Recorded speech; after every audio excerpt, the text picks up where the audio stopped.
Welcome back.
Welcome back.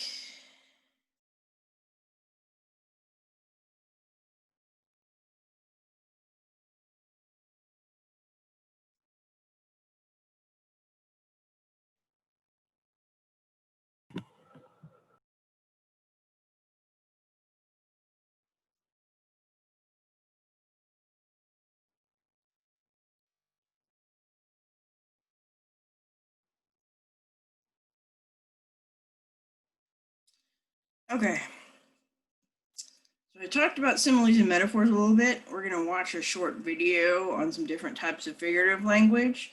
The link is on Brightspace, but unfortunately it's broken. But if you copy and paste it into your browser, it still works. I'll try to get it fixed. I'm not sure why it's not linking up directly. I'm going to show it to you here on my screen. And it just goes over some basic types of figurative language that we use to make the world more interesting when we describe it.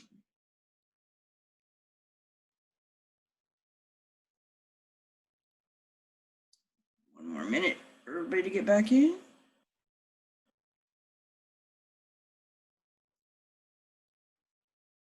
So remember what we talked about, objective versus subjective description. Using all your senses.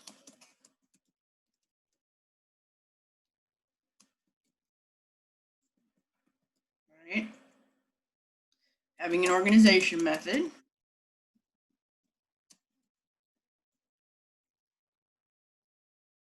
And creating a dominant impression.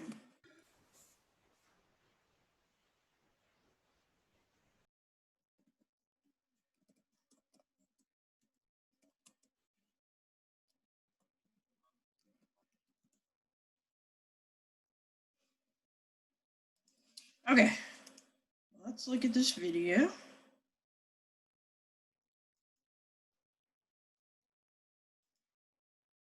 There's the link.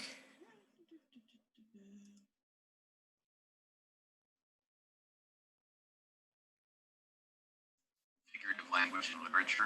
We're going to go over the most common types of figurative language you would run into in an English class, either high school or college. And we're going to look at some examples of each. Here's all the ones we're going to go over. We're going to start with imagery and work our way down. If there's one that you need to skip ahead to because you're looking for a particular one, you can just skip ahead in the video.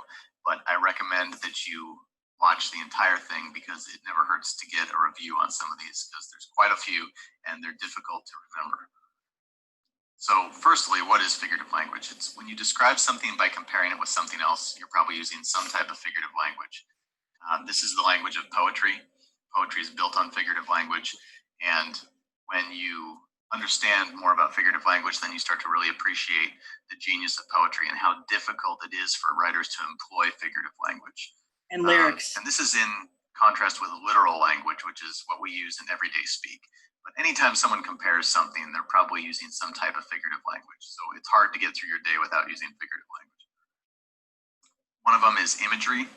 It's a descriptive language that appeals to the senses and helps paint pictures in one's mind. So it uses the five senses: sight, sound, touch, smell, taste. You can either do it when you're speaking to someone or when you're writing. And the idea is to try and build up or paint a picture in the mind of the listener or the reader. That's known as imagery, because you're literally creating an image in their mind, or you're trying to anyway. Simile. This is often confused with metaphor, so hopefully we can straighten it out. There's basically some key words that if you look for those, you can't go wrong. So a simile is an explicit and direct comparison between two things that are similar in some way, and usually the way in which they're similar is not obvious, hence the need for the simile. And it uses the words like or as in an attempt to compare. So that's the key part there. If you see the words like or as, it's a simile. If it uses the to be verb, it's a metaphor, and we'll get to that in a second. Here's an example of a simile: brave as a lion. You see the word as, it's comparing someone who is brave as a lion, or brave in the way that a lion is brave. So it's comparing lions and brave people, and they're saying they're similar to each other in some way. Another example: life is like an onion. You peel it off one layer at a time, and sometimes you cry. So life is not an onion, but it's like an onion, and the explanation gives the relationship there. But the point here is that you see like or as in comparison, and that's what makes it a simile. With a metaphor, it's the same thing, except it doesn't use like or as. It uses some form of the verb to be. So the road was a ribbon wrapped through the desert.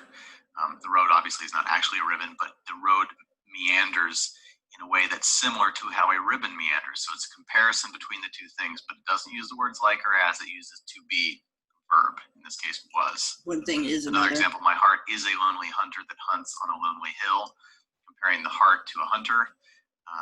They have the same motivations in some ways, so that's the connection. But it uses the to be verb is.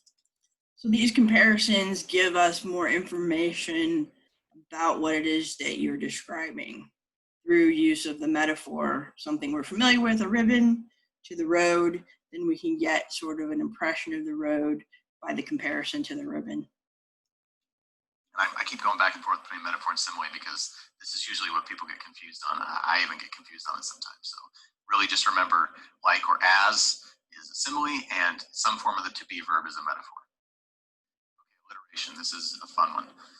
It's the repetition of a consonant or a vowel sound, and it occurs at the beginning of words or within words. So when you have a sentence and you have the same sound happening, whether it's at the beginning of the word or somewhere in the middle, that's alliteration. So here's an example: she was wide-eyed and wondering while she waited for Walter to waken. That "wa" sound is creating the alliteration. Another example would be: who washed Washington's white woolen underwear when Washington's washerwoman went west, which is way over the top. But you get the idea, that "wa" sound being repeated, whether it's at the beginning of a word or somewhere in the middle, as it's repeated over and over and over in a sentence, that is what alliteration is. So Peter Piper picked a peck of pickled peppers. You guys heard that? So the repetition of the sound, or the letter usually. Okay, personification. It's a figure of speech which gives the qualities of a person to an animal, an object, or an idea.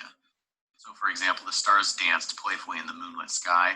Stars aren't actually dancing, but that gives them a human-like quality because humans dance, and stars in this case move in a way that seems similar to a human. So hence the stars danced playfully in the moonlit sky. Another example: the rundown house appeared depressed. Houses can't be depressed, but depression is a human quality. So we give an object a human quality, we're using personification. Symbolism. It's a place, object, or being that represents or stands for an abstract or universal idea. This one's pretty straightforward, but symbols are important because they save space.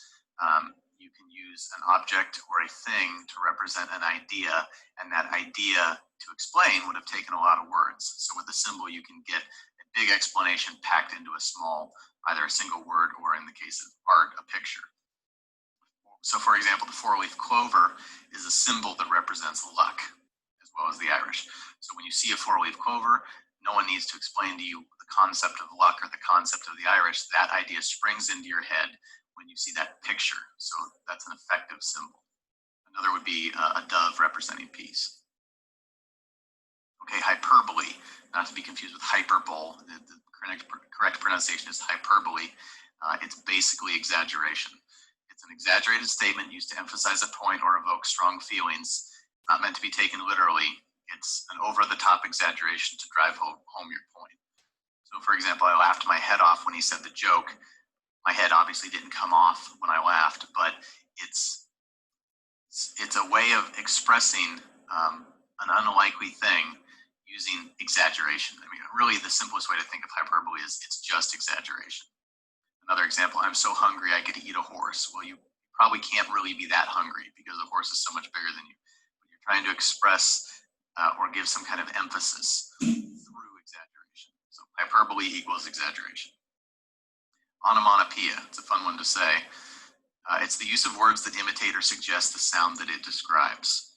So the firecracker made a loud kaboom. When you say the word kaboom, it's almost similar to the sound a firecracker makes. Buzz, fizz, swoosh, sizzle, zoom, thump. So if you like graphic novels, comic books, they were called in my day, a lot of them use onomatopoeia, like boom, like the drawing right there you might see in a graphic novel. These are words created to mimic sounds. Other examples would be snap, crackle, pop. The word snap, when you say it, makes a snapping sound. So onomatopoeia is a word in which the sound describes the thing that the word represents. Allusion, it's a brief reference, whether it's explicit or indirect, to a person, a place, or event in another literary work. So, for example, Animal Farm is an allusion to the Russian Revolution. So that one doesn't pop up too much, but it's basically just something.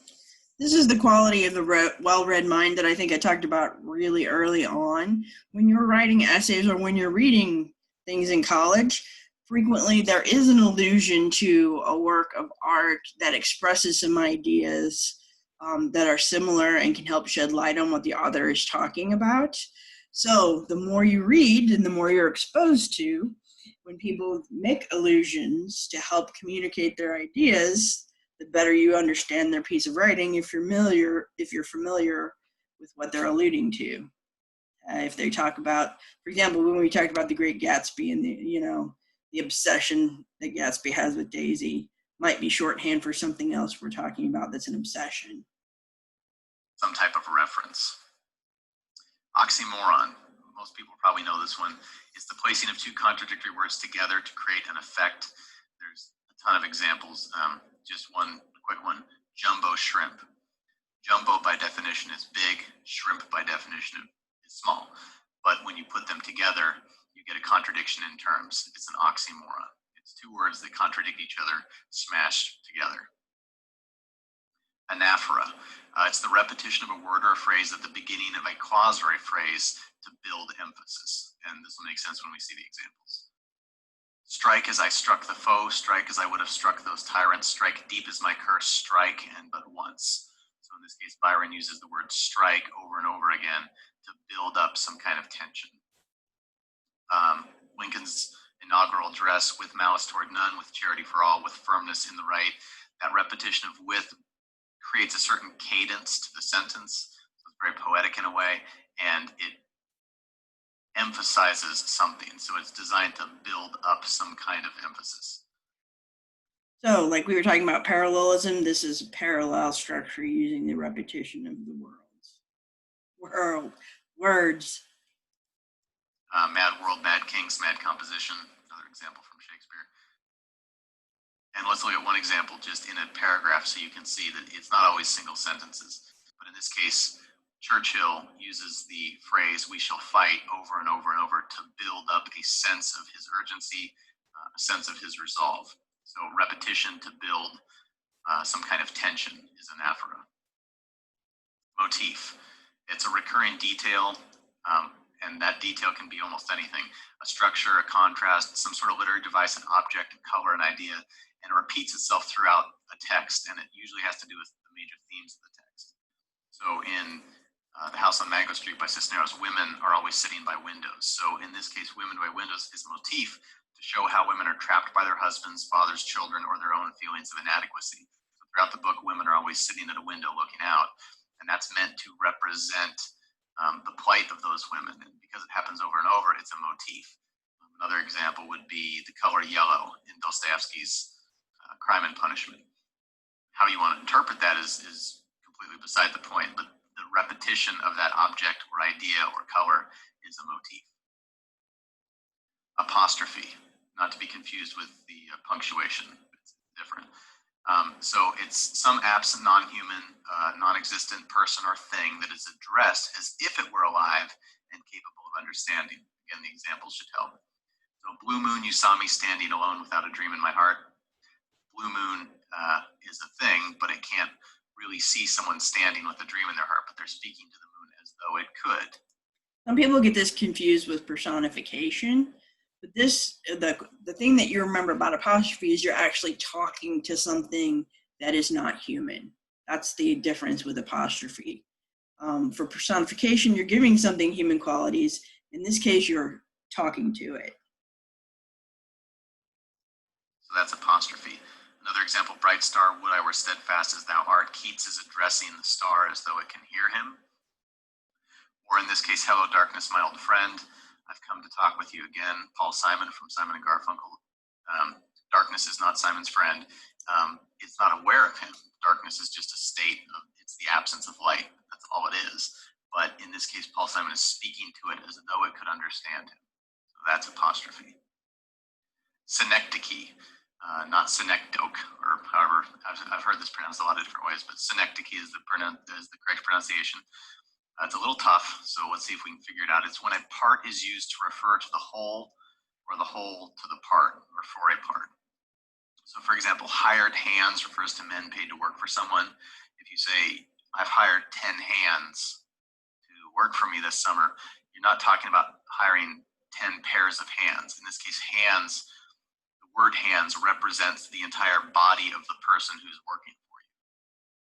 Or the fleet was 5 sails. Sail refers to the entire ship. So it's not that there was 5 sails. I mean, a ship has multiple sails. But the word sail is used to represent the entire ship. So I know that's a little confusing, but synecdoche is when a part is used to refer to the whole, or the reverse of it. Juxtaposition. This is the act or instance of placing two things close together or side by side in order to create some kind of effect or reaction. Usually it's used to compare and contrast, which means to show the similarities or show the differences between two things. So in film, they'll use shots, and the juxtaposition of those shots creates meaning in the audience's mind. So, have you ever seen a movie where there's a particularly violent scene going on, but the background music is like this very light, incongruous, happy song? That's an example of juxtaposition. Looking at a picture of a broken mirror and then looking at a picture of one of the main characters, it's creating some kind of similarity or meaning between those two things by putting them next to each other. And in literature, it's basically the same thing with images. So it's some attempt to draw the attention of the reader and make some kind of point by that. So for example, he was slouched alertly. The juxtaposition of slouched and alert. If one is alert, one generally does not slouch. If one is slouching, one is not alert. When you put those two things together, it catches the eye of the reader. And that's really the point of it, is to try and notice something is. So here's an example. Let's look at the picture on the right. The photographer has taken a picture of what looks like some kind of old building with some very modern building, and they're right next to each other. They're juxtaposed. And that can mean something, whatever it means to you or whatever your interpretation of that is. Taking two things and putting them together, you're showing some type of relationship, and the idea is that you're supposed to develop an idea about what that relationship is. Irony. It's when the opposite of what you expect or what you could reasonably expect to happen happens. So verbal irony is when a character states one thing and means another. Dramatic irony is when the reader knows more about a situation or a character than the characters in the story do. And situational irony is a contrast between what the reader expects to happen and what actually happens. So there's a story called A Lamb to the Slaughter. Basically, it's a wife who's been pretty much abused and dismissed by her husband, but she's put up with it all until he comes home one day and says, I'm leaving you. I have another woman. I'm going to, abandon you. So in the story, she sneaks up behind him with a frozen leg of lamb and hits him over the head with it. And he's a policeman. So when his friends come to investigate his death, she thaws out the leg of lamb, cooks it, and feeds it to them. So that would be an example of dramatic irony. I believe this was before the movie Fried Green Tomatoes, if everybody's familiar with that, and the murder that happens. But basically, you have the irony of the police officers who are there to investigate his murder, sitting there destroying the evidence by eating the murder weapon.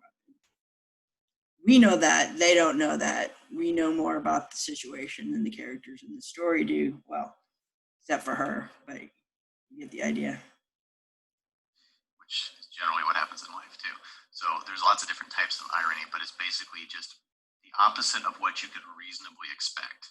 So when something happens, if the natural, or how should I put it, if you could reasonably expect something to happen based on the conditions of the environment, and then the exact opposite happens, that's usually ironic.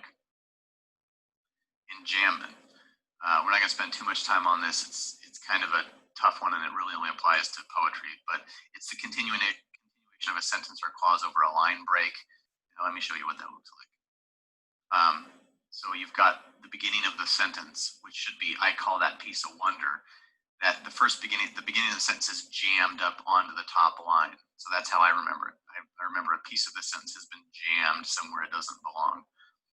This is also used to develop cadence and rhythm in poetry, which we won't talk about. But when you see a piece of a sentence spliced off and stuck on a different line, that's enjambment. Paradox. It's a seemingly true statement or a group of statements that leads to a contradiction or a situation which seems to defy logic or intuition. So, for example, we learn from history that we do not learn from history. Okay, so it's a paradox because if you learned from history that you don't learn from history, then you couldn't have learned from history. So how is it that you learned from history? That's probably really confusing, but that's the point. A paradox is basically taking two things that can't really happen. And, or for example, in seeking happiness, one does not find happiness. So it's kind of a catch-22, I suppose. So if you know what a catch-22 is usually a paradox. So, and that is an illusion, right? Catch-22 is a book. So if you've read the book, you understand the paradox in the book is basically a name, it's another name for a paradox. It's a shorthand illusion for the concept. A great place to meet people is at a concert, but maybe you hate music, and so the type of people that you would meet at a concert are not the type of people you would want to meet. That's a catch-22. It's also a paradox.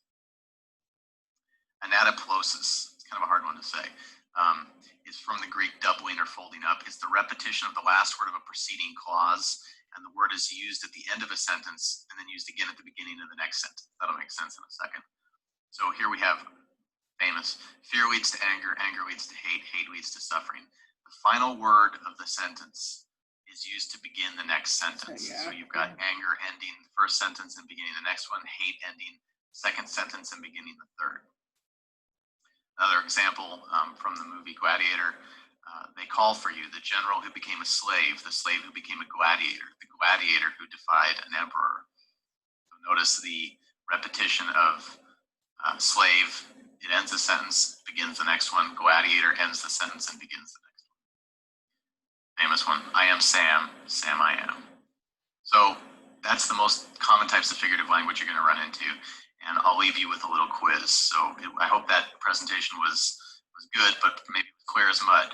So see if you can figure out what types of figurative language clear as mud could be. Two. So clear as mud, describing two things. What kind of figurative language do you think that is from what he was talking about?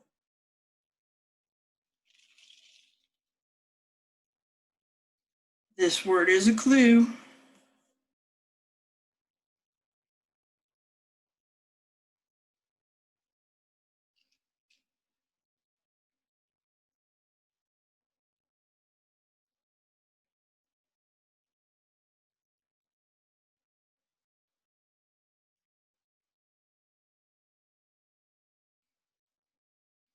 comparing a clear concept to mud in order to say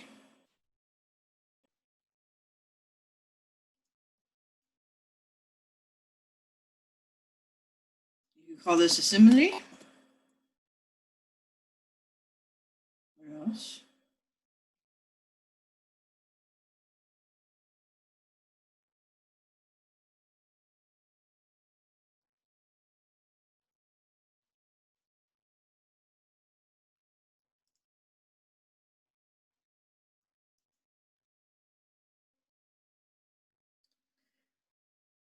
Let's try a simile exercise.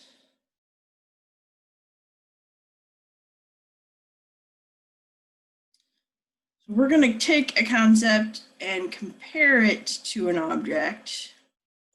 So you can choose love or hate as your concept. So choose one. And then give me some objects, just some inanimate objects.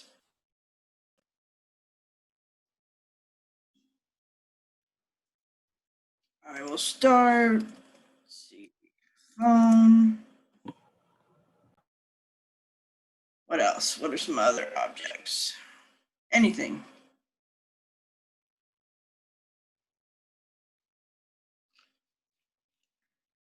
Coffee cup. Good. Dog.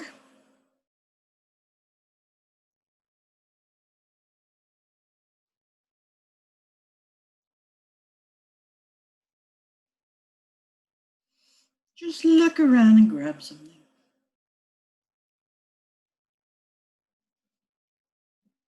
I'll add another one.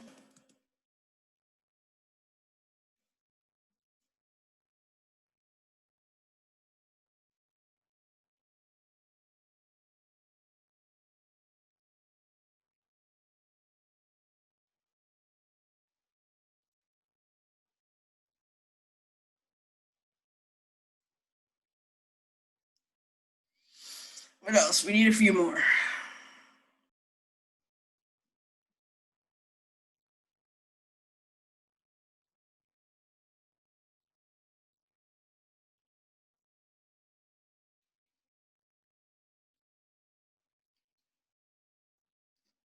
Thank you. Painting, alarm clock, bed. Okay. Or you can choose your own. So you want to start your simile. We're going to do what's kind of an extended simile. So love is like, and then you pick your object. I'm going to say a laptop. Or hate is like a laptop, whichever you're feeling. And then you do like the little brainstorming. What are some things you associate with love? Warmth, pain, confusion. I'm just brainstorming various things. Security.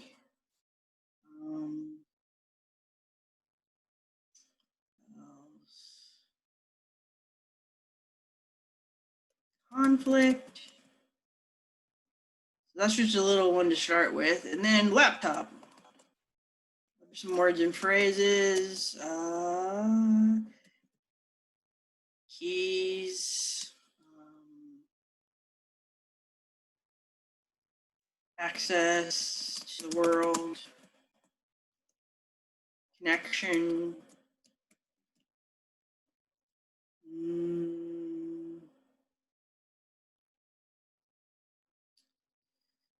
Images, screensaver. Maybe all these don't work in the comparison. I'm just doing the pre-writing brainstorming so I can compare the two. And then I can start. Love is like a laptop. It gives you everything when it works.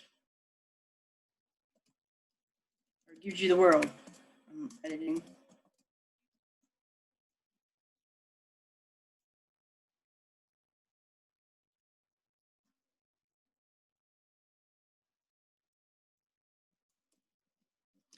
It takes it away when it doesn't.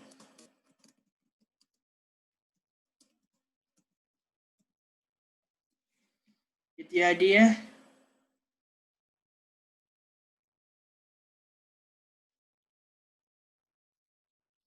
So do the brainstorming and then give me a line of a simile, either about love or hate in your object. So compare love or hate to an object.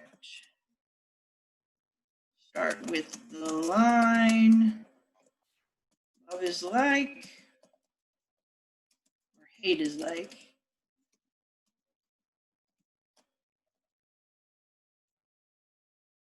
And then choose your object, fill it in.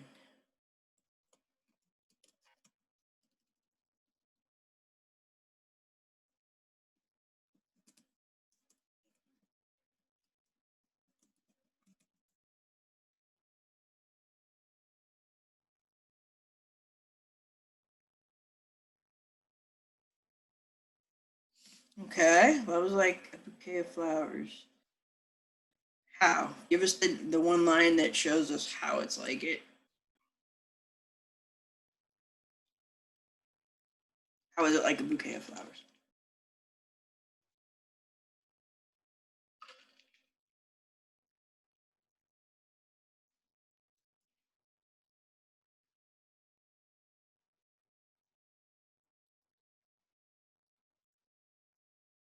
Ah, yes. I like it, Alexa. Ah, Alicia, I like that. Yeah. Caffeine that we need to face the world. I feel that. Mm-hmm.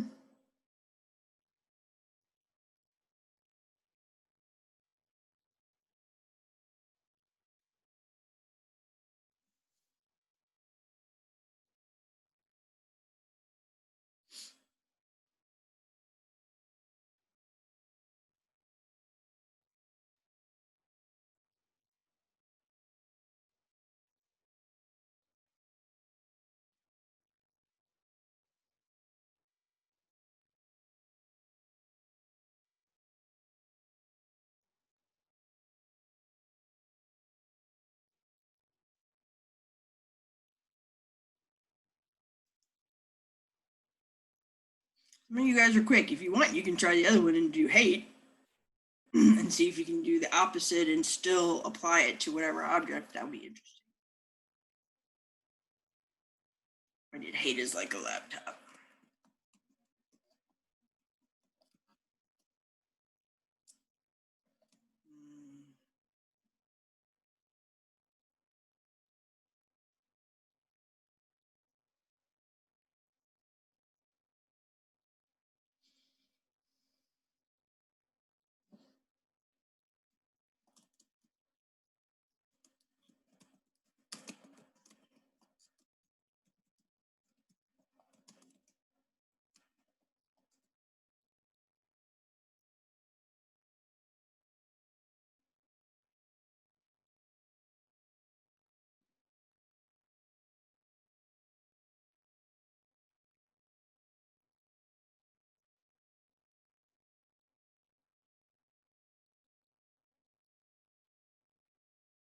Take a few minutes to work on it and then post it in the chat when you're done.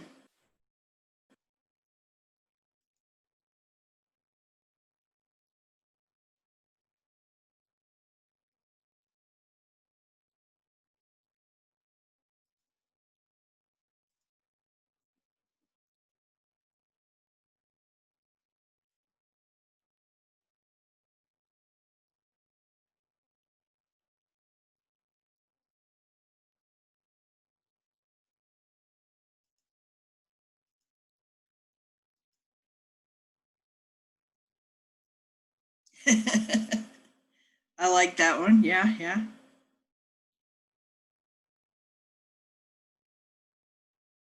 Drink too much of the bitter brew. Yeah.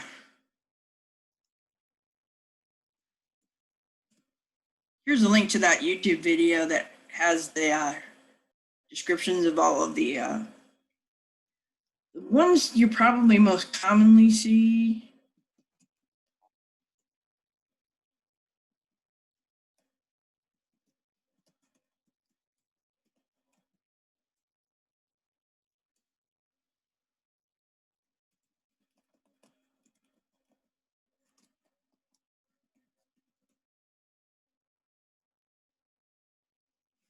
common ones.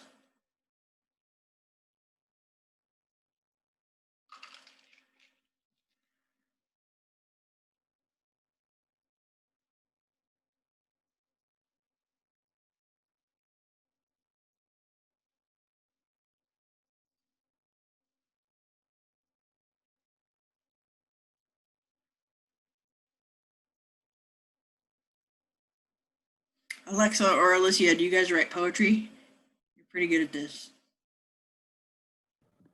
I don't write anything, but I read a lot. That helps too.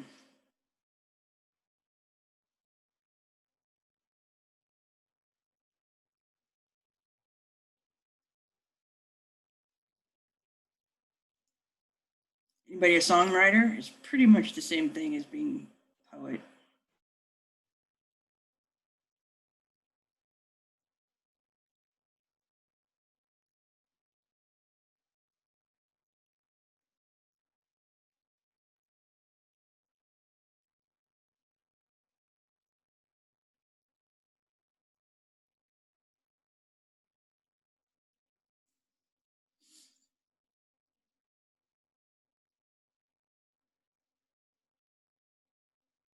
If you haven't done it before, it might feel a little hard. Hang in there.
Okay, we've got about a minute and a half left in this section.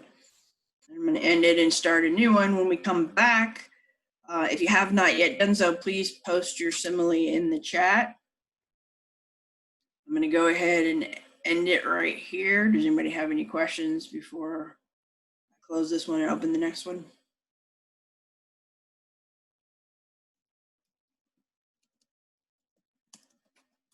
So finish your simile, and I will see you in a minute.